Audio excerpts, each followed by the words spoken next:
Okay, in this chapter, we connect with Silas, at least Zoe does. And Silas, you see the struggles he's having with everyone believing he's the shooter, and how Zoe reaches out and connects with him, and how the kids who have the money and seemingly seem to have a perfect life are thrown completely upside down when the carnation list for Valentine's Day is given to the teacher too early, and kids haven't been able to finish their orders for their carnations, and how Zoe connects to that in a very unique way. Okay, we're ready for chapter 21, and I will get it ready for you now.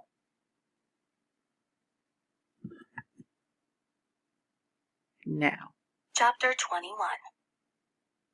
In the morning, on my way out the door, I see Silas disappearing around the corner, walking the same death march as yesterday.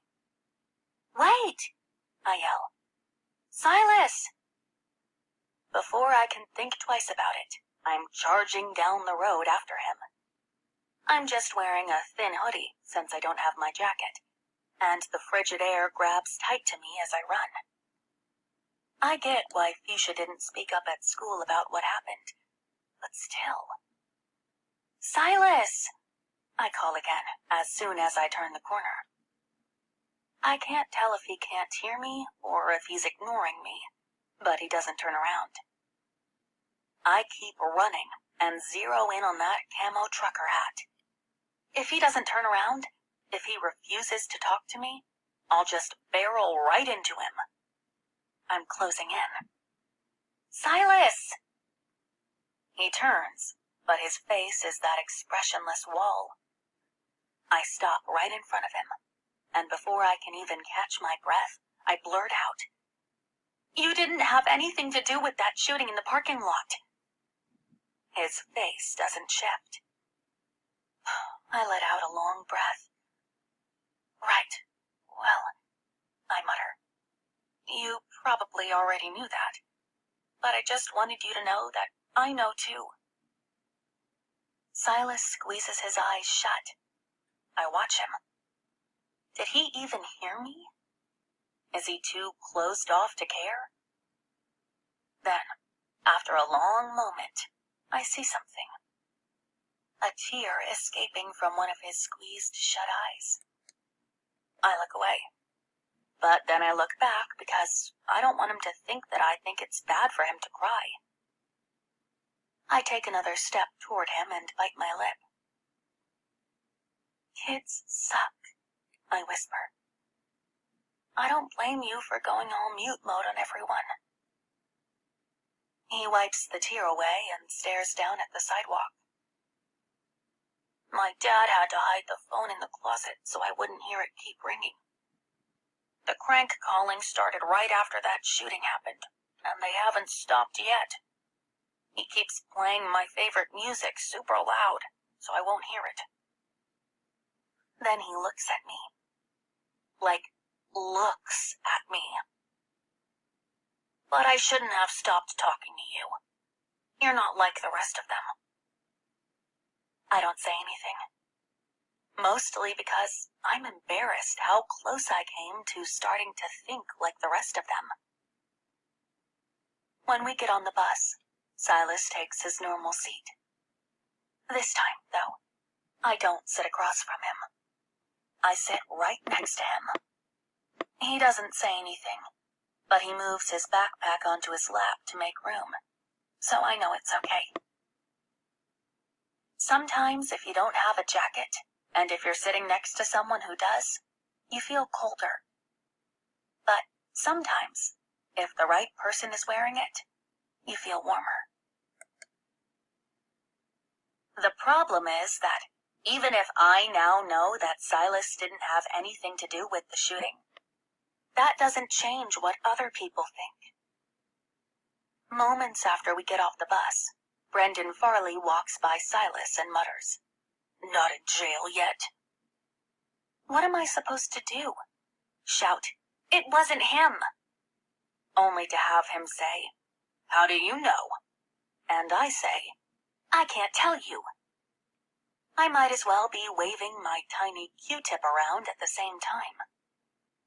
Someone like Matt could get away with that. Me?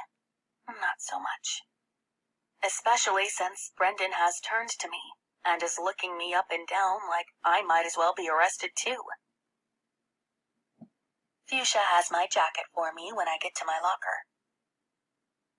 "You must have been cold this morning," she says. "Thanks for this." I shrug.